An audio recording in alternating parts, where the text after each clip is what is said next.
மாயா, நீ எப்பமா வக்கீலுக்கு படிச்ச? எப்ப பரீட்சை எழுதுன? இது எதுவுமே எனக்கு தெரியாதே. ஏம்மா இத நீ காலையிலேயே சொல்லல? இல்ல பாட்டி, காலையில தான் வக்கீலா பார் கவுன்சில்ல பதிவு பண்ண போனேன். ஆ, ஒருவேளை இன்னைக்கு பதிவு பண்ண முடியாம போயிருந்தா நான் இந்த கேஸ்ல ஆஜராயிருந்திருக்க முடியாது. வேற லாயரை தான் பாக்குற மாதிரி இருந்திருக்கும். இப்ப பெரியப்பாவுக்காகவும் பெரியம்மாவுக்காகவும் வாதாடுற வாய்ப்பு எனக்கு கிடைச்சிருக்கு. கடைசி நிமிஷம் வரைக்கும் நான் ஆஜர் ஆகுவேனா இல்லையாங்கிற பதட்டம் எனக்கு இருந்துகிட்டே இருந்துச்சு. ஆனா எல்லாமே கடவுள் புண்ணியத்துல நல்லபடியா முடிஞ்சது. சரி, அப்போ நீ வாதாடினல்ல, அப்ப அங்க என்ன நடந்துச்சுமா? சாட்சிகளையும் ஆதாரங்களையும் திரட்டுறதுக்கு 3 நாள் அவகாசம் கேட்டிருக்கேன் பாட்டி. அதுக்கு நீதிபதி அனுமதி கொடுத்திருக்காங்க. அதோட புவனாவுக்கு எதிரான சாட்சிகளையும் ஆதாரங்களையும் திரட்டி கொண்டு போயிட்டு இந்த கேஸ உடைச்சு பெரியம்மாவையும் பெரியப்பாவையும் வெளியில கொண்டு வருவேன். பாத்தியடி உன் மருமகளே எவ்வளவு புத்திசாலித்தனமா செயல்பட்டிருக்கான்னு. இவ்வளவுதான் நீ எந்நேரமும் கரிச்சு கொட்டிட்டு இருக்க. அவ வக்கீலுக்கு படிச்சா அது அவளுக்கு, இதுல எனக்கு என்ன வந்துச்சு? வக்கீலுக்கு படிச்சா மட்டும் போதுமா? அவ என்னைக்கு என்ன ஒரு மாமியாரா மதிச்சிருக்கா? இன்னும் இப்படி பண்ணா என்ன சுத்தமாவே மதிக்க மாட்டா. இவள நீங்க தான் மெச்சுக்கணும். ஜட்ஜு நமக்கு கொடுத்திருக்கிற இந்த 3 நாள் ரொம்ப பொன்னான வாய்ப்பு. இத நம்ம மிஸ் பண்ணிடவே கூடாது. அடுத்து என்ன செய்யணும்னு சொல்லுமாயா? நம்ம ஆளுக்கு ஒரு வேலையா பிரிச்சு பார்க்கணும். அதையும் நீங்களே சொல்லுங்களே வக்கீலம்மா. மாமா, நீங்களும் என்ன கிண்டல் பண்றீங்களா? அட இல்லம்மா, நான் பெருமையா தான் சொல்றேன். என் மருமக வக்கீல்னு சொல்லிக்கிறதுல எனக்கு எவ்வளவு பெருமை.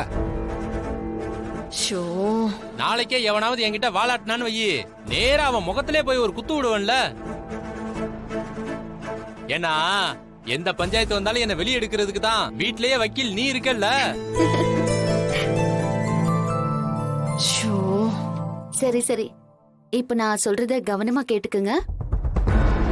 அந்த கட்டிடம் எப்படி சொல்லி வச்ச மாதிரி அந்த டைம்ல இடிஞ்சு விழுந்துச்சு. இதுக்கு பின்னாடி ஏதோ ஒரு சதி இருக்கு மாமா. அத பத்தி நீங்க விசாரிச்சுட்டு வரணும். சரிம்மா, அதெல்லாம் நான் பாத்துக்கிறேன். அந்த கட்டிடத்துக்குள்ள ஒரு வயசான அம்மா இறந்தது யாருக்குமே தெரியாது. அவங்க அங்க எதுக்கு வந்தாங்க, எப்படி வந்தாங்க, அவங்க யாரு, அவங்க பேர் என்ன, எந்த ஊரு, அந்த நேரத்துக்கு எப்படி கட்டிடத்துக்குள்ள வந்தாங்க, கட்டிட இடிபாட்டுகள்ல எப்படி அவங்க மாட்டிக்கிட்டாங்க, அவங்களோட போஸ்ட்மார்டம் ரிப்போர்ட். அம்மா சொல்லுங்கம்மா. உன்னால ஒரு காரியம் ஆகணும். என்ன செய்யணும்னு சொல்லுங்கம்மா. ஜெயில ரகுராம்னு ஒருத்தரும் லேடிஸ் ஜெயில ஜானகிங்கிற பொம்பளையும் இருக்கா. 2 பேரையும் உள்ள வச்சு முடிக்கணும். அவ்வளவுதானே, முடிச்சிடுறேன். 2 பேரும் புருஷன் முண்டாட்டிங்களாமா? ஆமா. நீங்க கவலையை விடுங்கம்மா. இன்னைக்கு நைட்டு அவங்க 2 பேர் கதையை நான் முடிச்சிடுறேன். எனக்கு லேடிஸ் செல்ல ஆள் இருக்கு. இங்க நான் பாத்துக்கிறேன் மத்தத. அவங்க போட்டோ அனுப்பணும். அந்த கவர் கிடைச்சுதா? என்கிட்ட தாமா இருக்கு. அவங்கள நல்லா பாத்துக்கும். நாளைக்கு காலையில நல்ல செய்தி வரணும். காரியம் முடிஞ்சதும் பணம் உன் வீட்டுக்கு வந்துடும். ரொம்ப சந்தோஷமா. இனி ஆக வேண்டியதை நான் பாத்துக்கிறேன். உங்க 2 பேருக்கும் எவ்வளவு நெஞ்செழுத்து இருந்தா கைது பண்ணி கூட அடங்காம அவ்வளவு திமிரா பேசுறீங்க. ஜெயிலி ஆடிப்பட்டு சாகுங்க.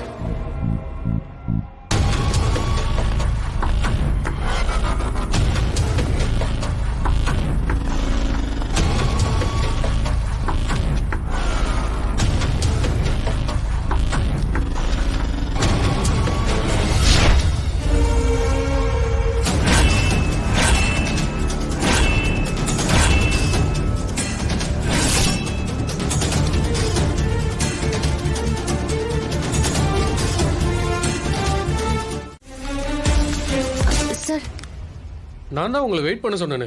சார், நாங்க வெயிட் பண்ணிட்டு இருந்தப்போ கைதி ஒருத்தர் போன் பேசிட்டு இருந்தாரு சார். அக்யூஸ்ட் கையில போனா? அதுக்கெல்லாம் சான்ஸே இல்ல. அவங்க எப்படி பேசுவாங்க? இல்ல சார், நாங்க பார்த்தோம். அவர் போன்ல பேசிக்கிட்டு இருந்தாரு. என்ன பேசினா? இங்க ஆண்கள் ஜெயில இருக்கிற ஒருத்தரையும் பெண்கள் ஜெயில இருக்கிற ஒருத்தங்களையும் இன்னைக்கு நைட்டோட நைட்டா கொலை பண்ற மாதிரி சொல்லிருக்காங்க. இவரும் அவங்கள நான் முடிச்சிடுறேன்னு சொல்றாரு சார்.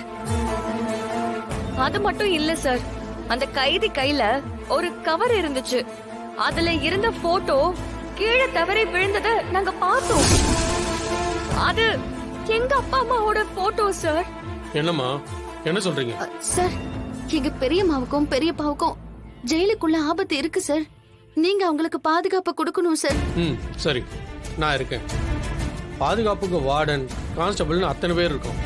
எங்களை மீறி இங்க ஒரு கிரைம் நடக்க முடியாது. சார், ஒரு கைதி போன்ல பேசிட்டு இருந்தாரு சார். எப்படி சார் நாங்க போக முடியும்? என்னம்மா நீங்க ஒரு கைதி கிட்ட எப்படி போன் இருக்க முடியும்? சார், நாங்க என்ன இப்போ பொய்யா சொல்றோம்? அவன் உண்மையிலேயே போன்ல பேசிக்கிட்டு இருந்தான் சார். நீங்க யாரோ பேசுறதை கேட்டுட்டு கைதி பேசினா அது இதுன்னு சொல்லிட்டு இருக்காதீங்க. சார், சார், நாங்க சீரியஸா சொல்லிட்டு இருக்கோம். நீங்க என்னடானா விளையாட்டா எடுத்து பேசிக்கிட்டு இருக்கீங்க. எங்க பெரியம்மாவுக்கும் பெரியப்பாவுக்கும் எந்த ஒரு ஆபத்தும் வந்துடக்கூடாது சார். நீங்க அவங்களுக்கு பாதுகாப்பு கொடுக்கணும் சார். 100 பேருக்கு மேல இங்க கைதிங்க இருக்காங்க. ஒவ்வொருத்தருக்கும் தனித்தனியே எப்படி பாதுகாப்பு கொடுக்க முடியும்? சரி, நீங்க சொல்லிட்டீங்கல்ல, நாங்க பாத்துக்கிறோம். நீங்க பயப்படுற மாதிரி எந்த ஆபத்து வராது. நீங்க கிளம்புங்க. என்னம்மா பாத்துக்கிட்டு இருக்கீங்க? நான் தான் பாத்துக்கிறேன்னு சொல்லிட்டேன்ல. முதல்ல இங்க இருந்து கிளம்புங்கம்மா. சார், நாங்க சொல்றது கொஞ்சம் கேளுங்க சார். Sir please sir. என்னம்மா நீங்க?